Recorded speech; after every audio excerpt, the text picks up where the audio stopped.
اللہ کا پیغام۔ هذا القرآن يوحدنا لطريق الخير يوجهنا الله تعالى أنزله ورسول الله نحمده ونصلي على رسوله الكريم اما بعد فاعوذ باللہ من الشیطان الرجیم بسم اللہ الرحمن الرحیم ولولا فضل اللہ علیک ورحمتہ لہمت طائفۃ منہم ان یضلوک وما یضلون الا انفسہم وما یضرونک من شیء وانزل اللہ علیک الکتاب والحکمہ وعلمک ما لم تکن تعلم وکان فضل اللہ علیک عظیما صدق اللہ العظیم۔ رب اشرح لی صدری ویسر لی امری واحلل عقدۃ من لسانی یفقہوا قولی آمین یا رب العالمین۔ محترم حضرات اور معزز خواتین، سورۃ النساء کے 70ویں رکوع میں اس واقعے پر تبصرہ آ رہا ہے کہ جس واقعے کا بیان پچھلے رکوع میں تھا کہ ایک منافق نے چوری کی اور اس کے بعد اس نے الزام دیا یہودی پر، اور کئی لوگ مسلمانوں سے بھی منافق کی حمایت میں یہودی کے خلاف جمع ہو گئے، اور ان سب کا گمان یہ تھا کہ یہودی نے ہمارے ایک بھائی کو خام خواہی ایک غلط الزام میں سزا دلوانے کی کوشش کی ہے۔ اللہ تبارک و تعالیٰ اسی واقعے کے پس منظر میں ارشاد فرما رہے ہیں کہ ولولا فضل اللہ علیک، اے نبی صلی اللہ علیہ وآلہ وسلم، اگر آپ پر اللہ کا فضل نہ ہوتا ورحمتہ، اور اس کی رحمت نہ ہوتی، لہمت طائفۃ منہم ان یضلوک، ان میں سے ایک جماعت تو اس بات پر تل گئی تھی کہ آپ کو راہ عدل سے، راہ حق سے ہٹا دے۔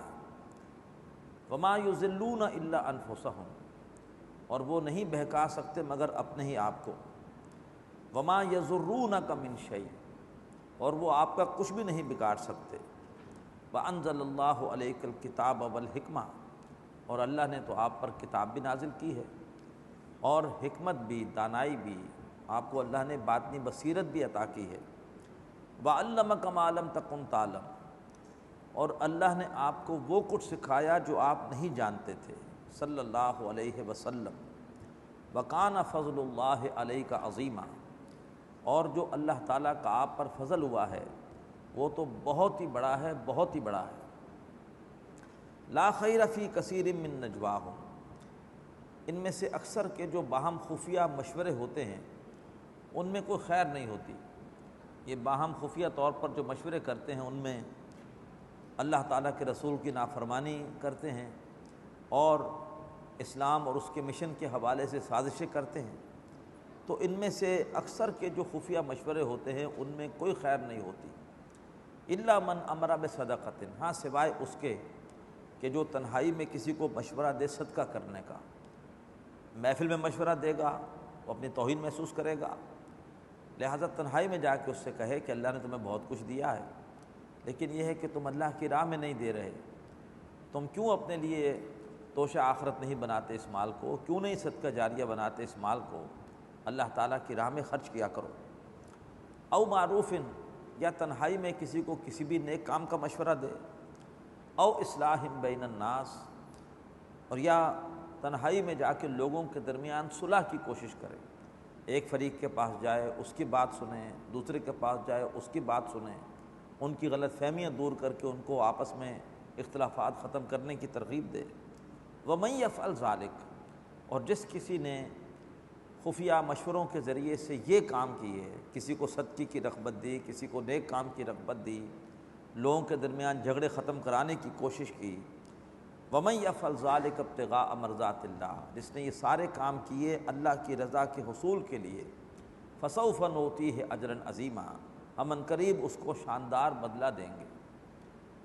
ومن یشاقق الرسول، اور جو کوئی بھی رسول سے دشمنی کرتا ہے، من بعد ما تبین لہ الہدی، اس کے بعد کہ اس پر ہدایت واضح ہو گئی، وَيَتَّبِعْ غَيْرَ سَبِيلِ الْمُؤْمِنِينَ، اور مومنوں کے راستے کو چھوڑ کر کوئی اور راہ اختیار کرتا ہے، نَوَلِّهِ مَا تَوَلَّىٰ، تو ہم اسے پھر اسی راہ کے حوالے کر دیتے ہیں، ہم اسے مومنوں سے کاٹ دیتے ہیں، وَنُصْلِهِ جہنم، اور ہم اسے داخل کریں گے جہنم میں، وَسَاءَتْ مَصِيرًا، اور یہ بہت ہی بری جگہ ہے جہنم لوٹنے کے اعتبار سے۔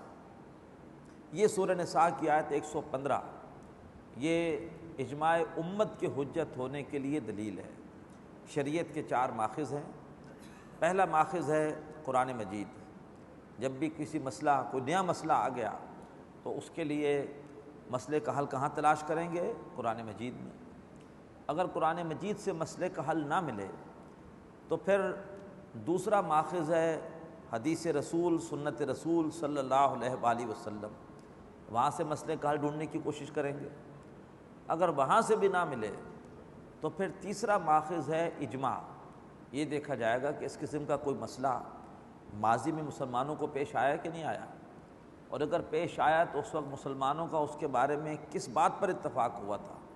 تو اس بات پہ اتفاق ہوا ہے کیونکہ اللہ کے رسول کا ارشاد ہے کہ میری امت کبھی بھی گمراہی پر جمع نہیں ہوگی، تو لہٰذا اگر کسی معاملے پر مسلمانوں کا ایک اتفاق ہو گیا ہے وہ اجماع ہے، لہٰذا اس کو دلیل بنایا جائے گا۔ اور اگر کوئی اجماع امت بھی نہ ملے تو پھر جو چوتھا ماخذ ہے وہ ہے قیاس یا اجتہاد، کہ پھر قیاس کیا جائے گا یا اجتہاد کیا جائے گا۔ نئے نئے مسئلے آتے رہتے ہیں۔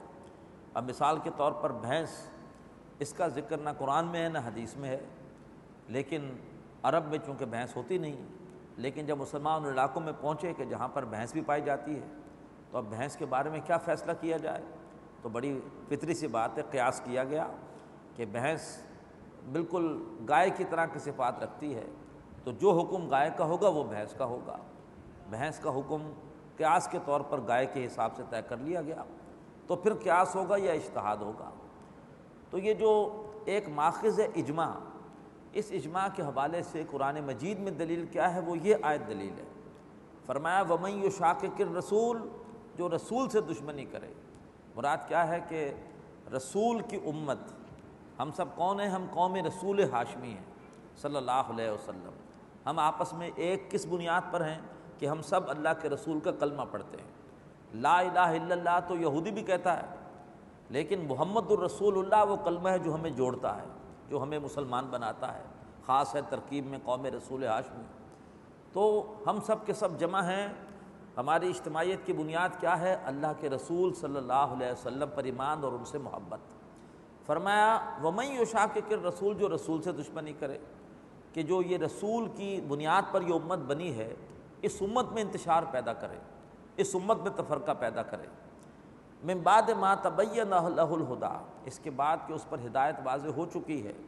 وَيَتَّبِعْ غَيْرَ سَبِيلِ الْمُؤْمِنِينَ، اور مومنوں کے راستے سے ہٹ کر کوئی اور رستہ اختیار کرے۔ مومن ایک راستے پر ان کا اجماع ہو گیا، متفق ہو گئے، اور وہ 1.5 انچ کی اپنی الگ مسجد بنائے، کوئی نئی رائے قائم کر لے، اجماع امت سے ہٹ جائے، نُوَلِّهِ مَا تَوَلَّىٰ، تو پھر ہم اسے اسی رستے کے حوالے کر دیں گے، ہم اس کو امت سے کاٹ دیں گے۔ وَنُصْلِهِ جہنم، اور ہم اس کو جہنم میں ڈال دیں گے، اس لیے کہ اس نے اللہ کے رسول کی اختیار کردہ امت میں رکھنا ڈالنے کی کوشش کی ہے۔ اس کی ایک بڑی واضح مثال خارجی ہیں۔ خارجی صحابہ اکرام کے زمانے میں وجود آ گئے تھے، خارجیوں میں ایک بھی صحابی نہیں تھے، لیکن خارجیوں نے نئے نئے تصورات اختیار کر لیے کہ جو بھی گناہ کبیرہ کا مرتکب ہے وہ کافر ہے، حالانکہ امت کا اجماع ہے کہ گناہ کبیرہ کا مرتکب کافر نہیں ہے۔ گناہ کبیرہ کا مرتکب فاسق ہوگا جب تک وہ مانتا ہے کہ یہ گناہ ہے اور گناہ کر رہا ہے، تو وہ دار اسلام سے خارج نہیں ہوگا۔ کوئی شخص نماز نہیں پڑھتا لیکن کہتا ہے کہ پڑھنی چاہیے، میری غلطی ہے، تو آپ اسے کافر نہیں کہیں گے، بلکہ یہ ہے کہ فاسق ہے۔ لیکن ایک شخص کہے کہ وہ نماز نہیں پڑھتا، وہ کافر ہو گیا، تو یہ اس کی اپنی ایک رائے ہے، اجماع سے ہٹا اور لہٰذا پھر وہ امت سے کٹ گیا۔ یہی وجہ ہے کہ خارجیوں کو اللہ نے امت سے کاٹ دیا۔ آج کوئی بھی خارجیوں کا نام لیوا نہیں ہے۔ اللہ تعالیٰ، حالانکہ خارجی قرآن پڑھنے والے تھے، بڑے متقی تھے، بڑے پرہیزگار تھے، لیکن انہوں نے ایک بالکل الگ راہ جو ہے وہ اختیار کر لی۔ اس الگ راہ کی وجہ سے اللہ تعالیٰ نے ان کو امت سے کاٹ دیا۔ تو تو اللہ تبارک و تعالی ہمیں امت کے ساتھ جڑا رہنے کی توفیق عطا فرمائے۔ تو یہ آیت ہے دلیل اجماع امت پر۔ فرمایا وَيَتَّبِعْ غَيْرَ سَبِيلِ الْمُؤْمِنِينَ، جو مومنوں نے جس راستے کو آپس میں متفقہ طور پر طے کر لیا اور وہ اس راستے کے سوا کسی اور راہ کی پیروی کر رہا ہے، نُوَلِّهِ مَا تَوَلَّىٰ، ہم اسے اسی راستے کے حوالے کر دیں گے، ہم اسے پھر کاٹ ہی دیں گے اس کو، وَنُصْلِهِ جہنم، اور ہم اسے جہنم میں ڈال دیں گے، وَسَاءَتْ مَصِيرًا، اور وہ بہت ہی بری جگہ ہے لوٹنے کے اعتبار سے۔ دوسری مرتبہ یہ آیت آ رہی ہے اس سورہ مبارکہ میں کہ ان اللہ لا یغفر ان یشرک بہ، بے شک اللہ تعالیٰ اس کو معاف نہیں کرے گا کہ اس کے ساتھ کسی کو شریک کیا جائے، یعنی اللہ نے صاف کہہ دیا کہ میں شرک کو تو معاف نہیں کروں گا۔ وَيَغْفِرُ مَا دُونَ ذَلِكَ لِمَن یشاء، اس کے علاوہ جو بھی گناہ ہوگا جس کو اللہ چاہے گا، یہ نہیں کہ کھلی چھٹی ہے ہم باقی سارے گناہ کرتے رہیں، جس گناہ کو اللہ تعالیٰ چاہے گا وہ معاف فرما دے گا۔ اللہ تعالیٰ ہمیں شرک کی ہر صورت سے بچنے کی توفیق عطا فرمائے۔ دوبارہ دعوت دوں گا کہ اس موضوع کو اچھی طرح سے سمجھنے کی ضرورت ہے۔ شرک کی بڑی نئی نئی شکلیں ہیں جو ہر زمانے میں آ جاتی ہیں۔ روپے پیسے سے محبت کرنا بھی شرک بن جاتا ہے، وطن سے ایسی محبت کرنا کہ اس کی وجہ سے انسان شریعت کے احکامات کو بھول جائے، یہ وطن بھی ایک بت بن جاتا ہے۔ بقول اقبال کے ان تازہ خداؤں میں بڑا سب سے وطن ہے، جو پیرہن اس کا وہ مذہب کا کفن ہے۔ سب سے پہلے پاکستان کا نعرہ لگا کر اور ہم نے اپنی اس پاک سرزمین کو افغانستان کے مسلمانوں کے قتل عام کے لیے کھول دیا، ساری سہولیات ہم نے کافروں کو دے دی، اس لیے کہ پاکستان کو بچانا ہے، پاکستان کا تحفظ مقدم ہے۔ وہ پاکستان کتنا بچا وہ ہمارے علم میں ہے، وہ پاکستان جو 9/11 سے پہلے تھا اور جو پاکستان اس وقت ہے، زمین و آسمان کا فرق ہے۔ وہ پہلے وہ والا پاکستان بہتر تھا آج کے پاکستان سے، جتنا انتشار آج ہے، جتنے آج ہماری مغربی سرحد سے بھی ہمیں خطرات ہیں اور مشرقی سرحد پہ ویسے دشمن بیٹھا ہوا ہے۔ تو یہ جو طریقہ ہے کہ اپنے وطن کی جے کے لیے اللہ کے احکامات کی پرواہ نہ کرنا، یہ بھی اصل میں پھر کیا ہے کہ وہ وطن بت بن جاتا ہے۔ ان تازہ خداؤں میں بڑا سب سے وطن ہے، جو پیرہن اس کا وہ مذہب کا کفن ہے۔ یہ ساری تفصیلات آپ کو انشاءاللہ ملیں گی ڈاکٹر صاحب کی ان تقاریر میں، حقیقت و اقسام شرک۔ فرمایا وَمَن یشرک باللہ، جس نے اللہ تعالیٰ کے ساتھ کسی کو شریک کیا، فقد ضل ضلالا بعیدا، تو وہ تو بھٹک گیا بہت دور کا بھٹکنا۔ ان یدعون من دونہ الا اناسا، یہ جو مکے والے شرک کر رہے ہیں، یہ نہیں پکار رہے اللہ کے سوا کسی اور کو مگر یہ کہ کچھ مونس نام، انہوں نے کچھ مونس نام گھڑ لیے۔ عزا، عزیز کی مونس عزا، ایک دیوی کا نام رکھ دیا۔ الہ کی مونس لات، لات ایک دیوی کا نام رکھ دیا۔ منات، یہ نام بھی مونس ہے۔ تو اکثر و بیشتر مشرکانہ نظام میں دیوتا بھی ہوتے ہیں، دیویاں بھی ہوتی ہیں۔ تو مکے والوں کی زیادہ تر مورتیاں وہ دیویاں تھیں، فرشتوں کو خدا کی بیٹیاں قرار دے دیا، مونس قرار دے دیا، اور انہی کی پھر مورتیاں بنا لی۔ تو فرمایا یہ نہیں پکارتے اللہ کے سوا مگر کچھ زنانہ ناموں کو۔ وَإِن يَدْعُونَ إِلَّا شَيْطَانًا مَرِيدًا، اور یہ نہیں پکار رہے مگر یہ کہ سرکش شیطان کو۔ لعنہ اللہ، اس شیطان پر اللہ تبارک و تعالیٰ نے لعنت کی۔ وقالا، اور اس شیطان بدبخت نے اپنے مکروہ عزائم کا اظہار اس طرح سے کیا، اس نے کہا لَأَتَّخِذَنَّ مِنْ عِبَادِكَ نَصِيبًا مَفْرُوضًا، اے اللہ میں ضرور تیرے بندوں میں سے ایک مقرر حصہ لے کر رہوں گا، ایک بندوں میں سے طے شدہ حصے کو اپنے رستے پر چلا کر جہنم میں لے کے جاؤں گا۔ یہ شیطان نے اللہ کے سامنے اپنے عزم کا اظہار کیا۔ وَلَأُضِلَّنَّهُمْ، میں انہیں گمراہ کروں گا، انہیں گمراہ کن تصورات دوں گا جو کہ شریعت سے متصادم ہوں گے، چاہے وہ تعصبات والے ہوں، چاہے وہ فرقہ واریت والے ہوں، چاہے وہ کمیونزم ہو، چاہے وہ مادر پدر آزاد جمہوریت ہو، چاہے وہ ڈارونزم ہو، چاہے وہ مارکسزم ہو، جتنے بھی یہ تصورات ہیں گمراہ کن جو شریعت سے ہٹ کر ہیں، یہ سارے کے سارے تصورات گمراہ کن شیطان کے دیے ہوئے ہیں۔ فرمایا میں انہیں گمراہ کروں گا۔ وَلَأُمَنِّيَنَّهُمْ، اور میں ان کو اچھی اچھی امیدیں دلاؤں گا۔ وہ اللہ بڑا غفور ہے، اللہ بڑا رحیم ہے، اللہ تعالیٰ بہت بڑا ہے، وہ معاف کرنے والا ہے، اور انسان اللہ کی رحمت کے سہارے گناہ پہ گناہ کرتا چلا جائے گا۔ ایسے ایسے واقعات گھڑ لیے گئے ہیں کہ ایک شخص ساری زندگی گناہ کرتا رہا، بس اس نے یہ کیا کہ ایک جگہ سے گزر رہا تھا، دیکھا کہ کچھ مقدس اوراق نیچے پڑے ہیں، اس نے اٹھائے، چومے، اوپر رکھ دیے، اس کی وجہ سے اس کی بخشش ہو گئی۔ یہ واقعات سنا کر ہم کیا پیغام دے رہے ہیں؟ تم نے بھی جو مرضی کرنا ہے کرتے رہو، بس کبھی کبھار کو نیکی کا کام کر لینا اور اس نیکی کے کام سے تمہاری بخشش ہو جائے گی۔ لوٹ مار کرتے رہو، جو دوسروں کے حقوق غصب کرتے ہیں کرتے رہو، لیکن بس کچھ جو ہے وہ نمائشی قسم کے نیکی کے کام کر لینا، تمہاری بخشش ہو جائے گی۔ فرمایا وَلَا أُمَنِّيَنَّهُمْ، شیطان نے کہا کہ میں انہیں اچھی اچھی امیدیں دلاؤں گا، تاکہ ایسی لوری دوں گا کہ یہ نافرمانیوں میں لگے رہیں اور ساتھ امید رکھیں کہ ہم اللہ تعالیٰ میں بخش دے گا، فلاں بزرگ ہیں ان کی سفارش سے ہماری بخشش ہو جائے گی، ہم نیک لوگوں کی اولاد ہیں لہذا ان کی وجہ سے ہماری بخشش ہو جائے گی۔ اس قسم کے تصورات میں ان کو دوں گا۔ وَلَآمُرَنَّهُمْ، اور میں ان کو حکم دوں گا، فَلَيُبَتِّكُنَّ آذَانَ الْأَنْعَامِ، اور وہ جانوروں کے کان چیریں گے۔ یہ مشرکین مکہ جانوروں کو بتوں کے نام پر منسوب کر کے ان کے کان چیر دیتے تھے۔ اب جیسے کسی جانور کو دیکھا اس کا کان چرا ہوا ہے، لوگ کہتے تھے بڑا مقدس جانور ہے یہ تو فلاں بت کے نام پر وقف ہے یہ، لہٰذا اب اس جانور کی خاص خدمت ہو رہی ہے۔ وہ جانور جہاں سے مرضی کھا لے، جس کا مرضی وہ کھیتی چڑھ کر جائے، جس کے مرضی پانی کو پی لے، اسے کچھ نہیں کہنا، اس لیے کہ یہ مقدس جانور ہے، بتوں کے نام پر چھوڑا ہوا ہے، اس کے کان چرے ہوئے ہیں۔ وَلَآمُرَنَّهُمْ، اور میں ان کو حکم دوں گا، فَلَيُغَيِّرُنَّ خَلْقَ اللَّهِ، وہ اللہ تبارک و تعالیٰ کی تخلیق کو بدلنے کی کوشش کریں گے۔ یہ جو بھی جینیٹک موڈیفیکیشن کی کوشش کی جاتی ہے یہ سب کے سب اسی ذیل میں آتی ہے۔ اور پھر یہ جو کلوننگ ہے اس کے حوالے سے بہت بڑی یہ ایک جسارت ہے۔ ظاہری بات ہے کہ ایک شخص اگر اس طرح سے پیدا کرنے کی کوشش کی جاتی ہے کہ اب نہیں پتہ کہ اس کا باپ کون ہے، اس کی ماں کون ہے، وراثت کے احکامات سارے کے سارے ایک طرف رہ گئے، پردے کے احکامات سارے کے سارے ڈسٹرب ہو گئے، تو عیسائیت نے بھی کلوننگ کی مخالفت کی اسی وجہ سے کہ یہ جو شریعت کے احکامات ہیں ان کو پامال کرنے کی کوشش۔ اسی طریقے پر مرد عورتوں کی سی شکل و شباہت اختیار کریں، عورتوں کا سا لباس پہنیں، عورتوں کے سے بال بنانا شروع کر دیں، عورتیں مردوں کی سی شباہت اختیار کریں، تو ایسے مردوں پر حدیث میں لعنت کی گئی جو عورتیں بننے کی کوشش کریں، ایسی عورتوں پر لعنت کی گئی جو مردوں کی سی صورت اختیار کرنے کی کوشش کریں۔ اور علماء اکرام نے اس میں داڑھی کو بھی لیا ہے کہ مرد اور عورت میں جو ایک فرق ہے وہ یہ سنت کا بھی ہے، چہرے پر سنت ہے، داڑھی ہے، یہ مردانہ شان ہے، لیکن آدمی مغرب کی تقلید میں آج ہم بھی اپنے چہروں کو سنت رسول سے جو ہے وہ محروم کر دیتے ہیں۔ روزانہ ہمارے چہرے پر سنت رسول کی بہار آتی ہے، اپنا پیسہ، اپنی توانائی اور اپنا وقت لگا کر ہم اپنے چہرے کو سنت سے جو مشابہت پیدا ہوتی ہے اس سے ہم دور کر لیتے ہیں۔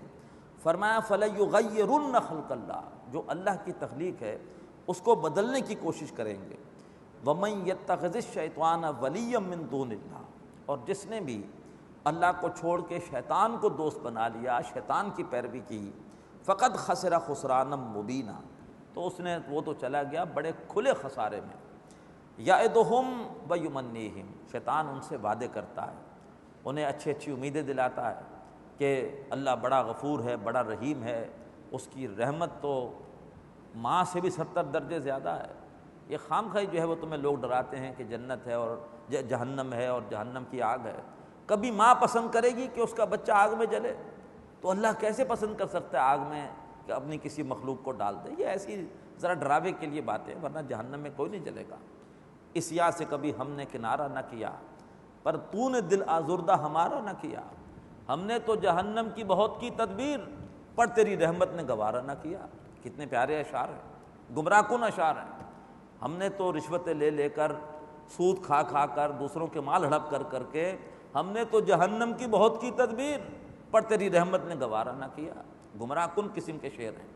فرمایا یعدہم، وہ انہیں ان سے وعدے کرے گا، ویمنیہم، اور انہیں اچھی اچھی امیدیں دلائے گا، فلاں کی بخشش، فلاں کی سفارش ہو جائے گی، اس کے ذریعے سے بخش دیے جاؤ گے۔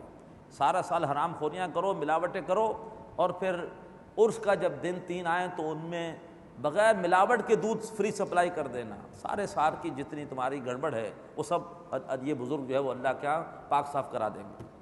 یہ سب کچھ ہوتا ہے عرس میں، وہی دودھ والے سارا سال ملاوٹ والا دودھ بیچتے ہیں، عرس میں وہ خالص دودھ فری 3 دن تک لوگوں کو پلا رہے ہوتے ہیں۔ کس امید پر؟